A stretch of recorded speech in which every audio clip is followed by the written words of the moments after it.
Masya Allah maca Quran lain maes kaagungan lamun dibacanya angan di jero kubur maturan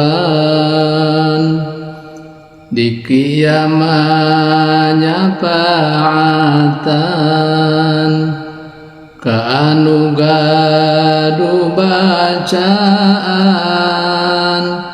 ngajait kasangsaraan malah mapag seserian margina ma eta Quran dijadikeun ku pangeran cara jalma ginding pisan nulung nu boga bacaan tah nu kitu henteu lepat nu ngaji menang saayat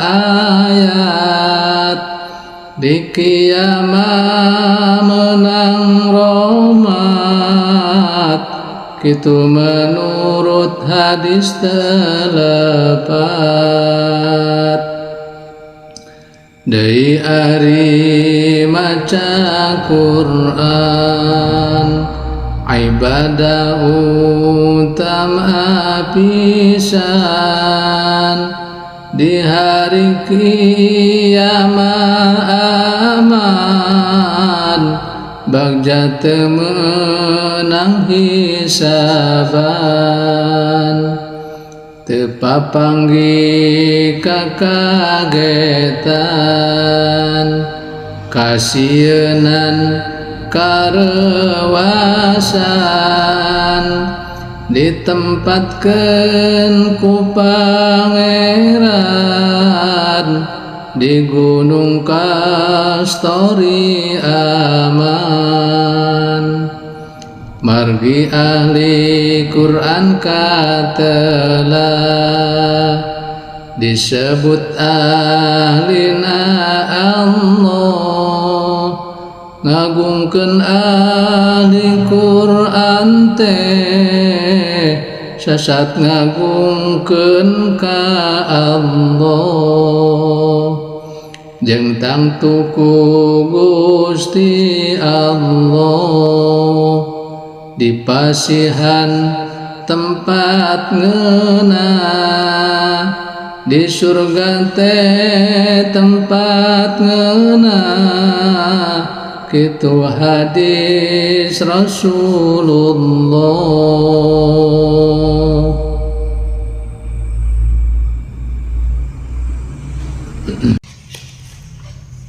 Bismillahirrahmanirrahim. Aya sabarupi keterangan anu jadi dalil atawa netelakeun yen nyupri ilmu Al-Qur'an teh prayogi tian tawisna aya opat anu bade diuningakeun kahiji ku sabab kabita kudauhan Kang Nabi Muhammad sallallahu alaihi wasallam nyaeta pidawuh mantena khairukum man ta'allama al-Qur'ana wa 'allama. Artina ari anu pangalus-alusna aranjeun kabeh eta jalma anu diajar kana Al-Qur'an jeung jalma anu ngawurukna kana Al-Qur'an. Kadua, afdalu ibadati ummati qiraatul Qur'an.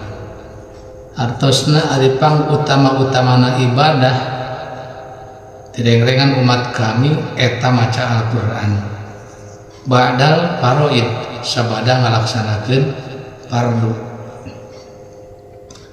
Katilu iqra'ul Qur'an fa innahu ya'ti yaumal qiyamati syafi'an li ahli.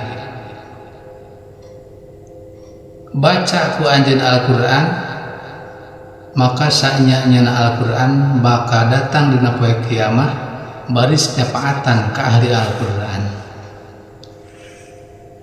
Kaopat, kabita kudawuhan malaikat Jibril, anna jannata tastaku ila salasatin anta wa sahibaika wa hamilil Qur'an. Sanyana surga sonoeun kapelet katilu golongan, kahiji ka anjeun Muhammad, jeung kadua sahabat nyaeta Abu Bakar sareng Sayyidina Umar, katiluna jalma anu mawa kana Al-Qur'an. Mawi prayogina nyupri Al-Qur'an oge sekaligus maca kana Al-Qur'an, sabab Al-Qur'an jaga bakal nyapaatan ka ahli Al-Qur'an. Kalingan ka jalma anu hirup. Ungdur ilayya abi aqalik anal muhayyali naqalik ana sarirul manaya kam saro misli bimisli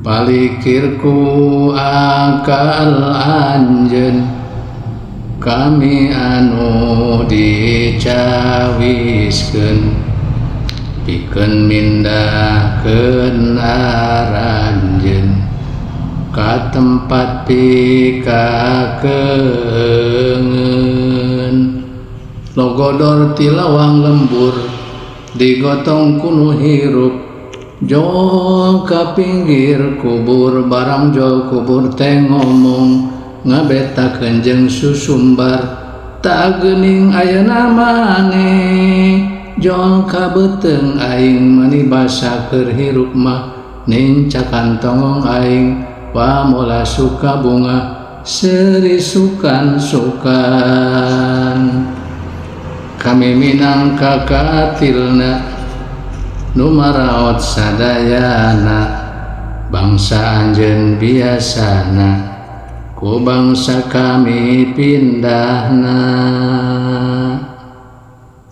wayahna mo kacumponan pasarantos ngadagoan harta banda nujang pamer alat parabotan maher malaikat muaseber nyambut nyawa tinggal noker cerit cempling balilihan dina napas panganggesan hayang numpak kendaraan mobil anu mewah pisan sakabeh jadi warisan jang anak jeung pamajikan.